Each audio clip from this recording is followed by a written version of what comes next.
Well, in the company of Stef Reid, well-known, successful Paralympian, silver in the long jump a year ago in London.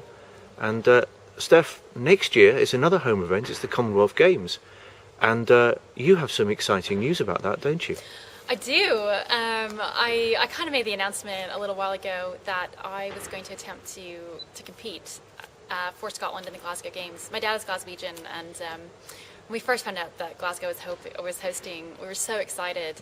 And I'd been in contact with Scotland, and so what happens in the Commonwealth is in athletics, they typically host 3 para-athletic events, so 3 for women and 3 for men.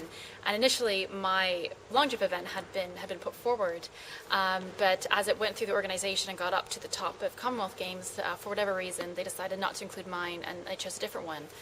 And I was devastated. I was so badly. I loved everything about London, and I would have given anything to compete at a home games again.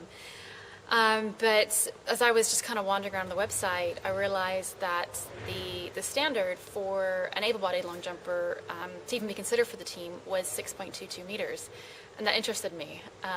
Why would it interest you? Your best is?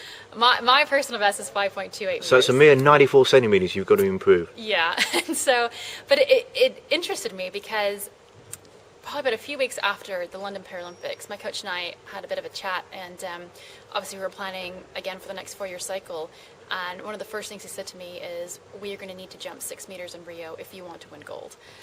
The rate of the improvement of the world is just extreme in the Paralympics, and I knew I was probably going to face competitors I haven't even seen yet.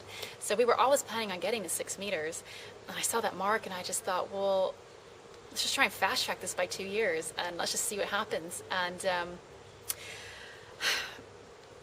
again, I'm not slow. I know it's almost a meter, and people are probably wondering, that's impossible. How are you going to go about doing that? But you have to realize that these sorts of improvements are possible in Paralympic sport for several reasons. One, obviously improvement in technology. I'm an amputee. I run with an artificial leg, and we can always make improvements on how we set things up. Two, the access to top coaches and training have really just opened up. And 3, a lot of us haven't been doing this for as long as other Olympians. We didn't start from 12 or 13. I got into this when I was 21, and there are enough things wrong with what I'm doing that we can improve. And I'm not crazy. I've spoken to biomechanists. I know that this is possible. I've watched a gentleman in my category with my same amputation jump 7.95 meters. I know it can be done. We just need to find a way to do it. And here's the thing, even though you won a silver at the Paralympics, which obviously is a great achievement to do, you've subsequently discovered there's so much wrong in the way that you long jump at the moment, which means there's massive room for improvement. No, it's true. I'm by no means a perfect long jumper. My technique is lacking, my running is lacking. There is a lot that we can do, and that's a good thing. It's a great thing when people can point out ways to improve. And this is the first time that I've really, really committed to just long jump. I used to always do sprinting and long jump together, but I've never just focused on long jump.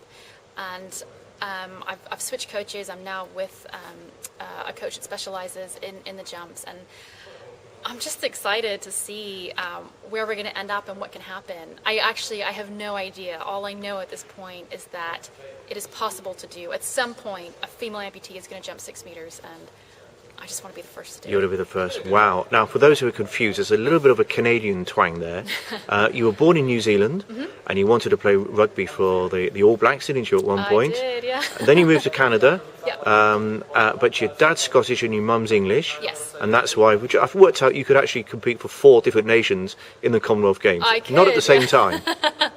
Yeah, so we have New Zealand, Canada, Scotland, and England. But I'm definitely declaring for Scotland and happy with my choice. Fantastic. So are you going to do it? I hope so.